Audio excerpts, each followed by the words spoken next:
بسم اللہ الرحمن الرحیم۔ السلام علیکم۔ سبق نمبر 3، فاقہ میں روزہ 12ویں جماعت کے لیے برائے federal board and all KPK board کے کچھ اہم معروضی اور مشقی سوالات کے ساتھ آپ کی خدمت میں نالج وتھ کیلنڈر کی جانب سے خوش آمدید۔ بچوں، آج کے لیکچر میں ہم بورڈ کے امتحان کے حوالے سے اس سبق کے کچھ اہم معروضی سوالات آپ کے سامنے حل کریں گے اور اس کے بعد مشق میں موجود تمام سوالات کے آسان جوابات آپ کے ساتھ شیئر کیے جائیں گے۔ ویڈیو میں آگے جانے سے پہلے ایک ریکویسٹ کرتے رہیں کہ اگر آپ نے ہمارا چینل ابھی تک سبسکرائب نہیں کیا تو سب سے پہلے ہمارے چینل کو سبسکرائب کر لیں۔ تو چلیے ویڈیو کا آغاز کرتے ہیں۔ سب سے پہلے ہم کچھ اہم معروضی سوالات کو دیکھتے ہیں۔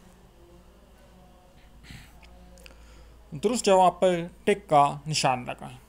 سبق فاقہ میں روزہ حسن نظامی کی تصنیف ہے۔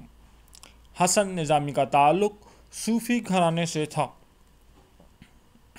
سبق فاقہ میں روزہ دہلی کے ایک تاجدار کنبے کا فسانہ ہے۔ دہلی ہندوستان کا دل کہلانے کا حق رکھتی تھی۔ مرزا سلیم رشتے میں مرزا شہزور کے ماموں تھے۔ لال قلعے پر تیموریوں کا آخری نشان لے رہا تھا۔ ہم چنگیز خان کی نسل ہیں جس کی تلوار سے زمین کانپتی تھی۔ مرزا سلیم رمضان میں گانے بجانے کی محفلیں سجاتے تھے۔ نیکسٹ ہے ہمارے پاس، مصائب کے کہنے پر مرزا سلیم مسجد جانے لگے۔ مرزا شہزور کی والدہ مرزا سلیم کی بہن تھیں۔ انگریز 1857 کی جنگ آزادی کو غدر کہتے ہیں۔ مغل خاندان چنگیز خان کی نسل سے تھا۔ گجروں نے مرزا شہزور اور اس کے خاندان کا مال و اسباب لوٹ لیا۔ تلوار کے زور سے روٹی لینا ہمارا کام ہے، بھیک مانگنا ہمارا شیوا نہیں ہے۔ میواتیوں نے مرزا شہزور اور اس کے خاندان کو پناہ دی۔ تو بچوں، یہ تھے ہمارے معروضی سوالات۔ اب ہم مشقی سوالات کی طرف جاتے ہیں۔ مشقی سوالات میں پہلا سوال ہے، دیے گئے سوالوں کے جواب دیں۔ سوال الف، مرزا سلیم والدہ کی باتوں سے کیوں آزردہ تھا؟ مرزا سلیم آخری مغل بادشاہ بہادر شاہ ظفر کا بھائی تھا اور عیش و عشرت اور موج مستی کی زندگی گزارا کرتا تھا۔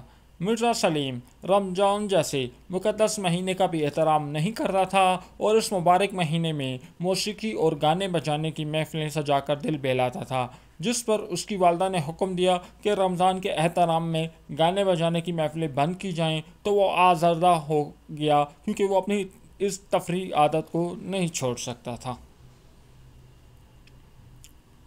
اگلا سوال، مغلیہ دور میں رمضان میں جامع مسجد میں کیا سماع ہوتا تھا؟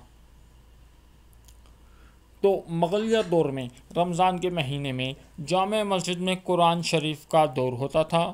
رات کے وقت ایک حلقہ حفاظ کا لگتا تھا اور تراویح میں قرآن سنانے والے حفاظ ایک دوسرے کو قرآن سناتے۔ مسجد میں دینی مسائل پر گفتگو کے لیے بھی حلقہ لگتا تھا۔ دو عالم کسی دینی مسئلے پر گفتگو اور بحث کرتے اور لوگ مزے سے ان کی علمی گفتگو سنتے رہتے۔ اس مسجد میں اللہ والوں اور بزرگان دین کا بھی حلقہ لگتا اور لوگ مختلف ٹولیوں میں بیٹھ کر اللہ کا ذکر کرتے اور تسبیح و وظائف میں مشغول رہتے تھے۔ افطاری کے وقت بادشاہ کے محل، قلعے کی بیگمات، شہر کے امیر لوگوں کے گھروں سے طرح طرح کے پکوان پک کر آتے اور مسجد میں افطاری کا دسترخوان سج جاتا۔ العرض مسجد میں رمضان میں عجیب سما ہوتا۔ سوال نمبر ج، 1857 کے بعد رمضان میں اس مسجد کی کیا حالت تھی؟ جواب، 1857 کی جنگ آزادی کے بعد جب انگریزی حکومت نے جامع مسجد کو دوبارہ مسلمانوں کے حوالے کر دیا تو رمضان کے مہینے میں مسجد کی ویرانی کا منظر کچھ یوں تھا۔ چند مسلمان میلے کچیلے پیوند لگے کپڑے پہنے مسجد میں بیٹھے تھے۔ ان میں سے کچھ قرآن شریف کا دور کر رہے تھے اور کچھ پریشان حال بیٹھے وظیفہ پڑھ رہے تھے۔ افطاری کے وقت کچھ لوگ ان غریب مسلمانوں میں کچھ کھجوریں اور ترکاری تقسیم کر دیتے تھے۔ الغرض مسجد کی پہلی سی رونق اور چہل پہل ختم ہو چکی تھی۔ مسجد بالکل ویران اور غیر آباد پڑی تھی، بس قسمت کے مارے کچھ غریب لوگ جمع تھے۔ سوال دال: مرزا شہزور کون تھے؟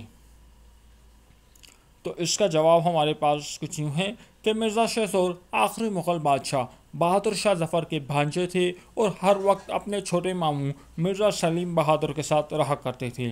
مرزا شہزور 1857 کی جنگ آزادی کے واقعات کے چشمدید گواہ تھے۔ انہوں نے دہلی پر انگریزوں کے حملے کے بعد اپنے خاندان سمیت ہجرت کی تھی اور میواتیوں کے ایک گاؤں میں پناہ لی تھی۔ تو یہ تھے ہمارے مرزا شہزور۔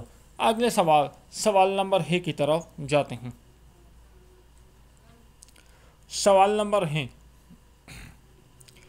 میواتیوں نے مرزا شہزور کے خاندان سے کیسا برتاؤ کیا؟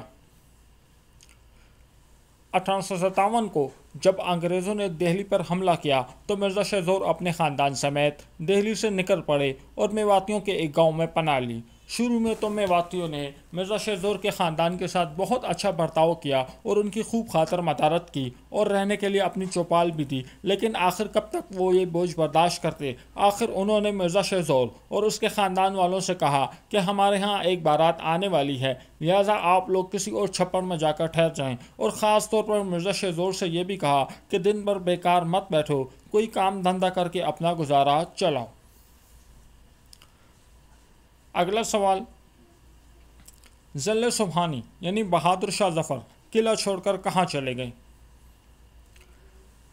جب انگریز حکومت کے فوجی قلعے کی طرف بڑھنے لگے تو ہر طرف افراتفری پھیل گئی۔ ایسے میں بہادر شاہ ظفر بھی اپنی جان بچانے کے لیے قلعے سے باہر نکلے، مگر باہر نکلتے ہی سپاہیوں نے انہیں گرفتار کر لیا اور رنگون جو برما کا دارالحکومت ہے وہاں بھجوا دیا۔ آپ آخری وقت تک وہاں رہے اور رنگون میں ہی قید کی حالت میں وفات پا گئے۔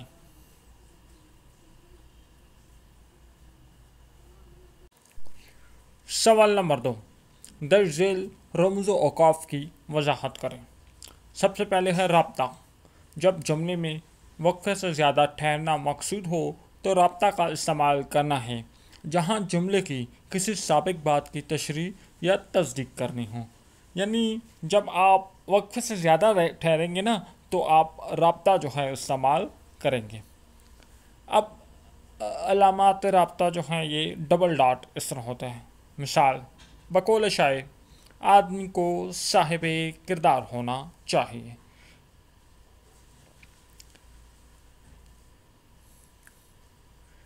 رابطہ کی علامت ان دو جملوں کے درمیان بھی استعمال ہوتی ہے جو ایک دوسرے کی ضد ہوں مگر دونوں مل کر جملہ مکمل کر لیں۔ اس کی مثال آپ کو دیتے ہیں: انسان چل سکتا ہے اڑ نہیں سکتا۔ اب چلنا اور اڑنا ایک دوسرے کی ضد ہیں۔ دوسرا ہے تفصیلیہ۔ نام سے ظاہر ہے تفصیل بیان کرنا۔ یہ لفظ تفصیل سے نکالا ہے جس کے معنی ہے علیحدہ کرنا۔ جب مثال، فہرست یا تفصیل بیان کرنی ہو تو یہ علامت لگاتے ہیں۔ تفصیلیہ کی علامت ڈبل ڈاٹ کے آگے ایک نشان ہے۔ مثال: لائبریری کے لیے خریدی یا کتابوں کی تفصیل یہ ہے: دیوان غالب، کلیات اقبال، عشق کا عین۔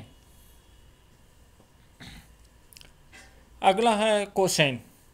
کوسین کو ہم بریکٹ بھی کہتے ہیں کہ کوسین کوس کی جمع ہے۔ عبارت میں ایسا جملہ جس کا اصل مضمون سے تعلق نہ ہو کوسین میں لکھا جاتا ہے۔ اس کی علامت جو ہے یہ ایک خالی بریکٹ ہے۔ مثال: اکرم کے چچا جو کہ تاجر ہیں آج کل بیمار ہیں۔ اب جو کہ تاجر ہیں کوسین میں لکھا ہے۔ نمبر 4: خط۔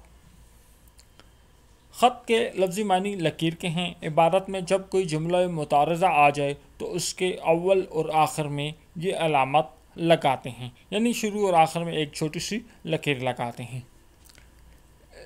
علامت کیا ہے؟ ایک چھوٹی سی لکیر ہے۔ مثال: میری رائے میں اگرچہ میں ماہر تعلیم تو نہیں ہوں، ہمارے تعلیمی نظام میں بہت سی خامیاں ہیں۔ یہاں آپ کو شروع اور آخر میں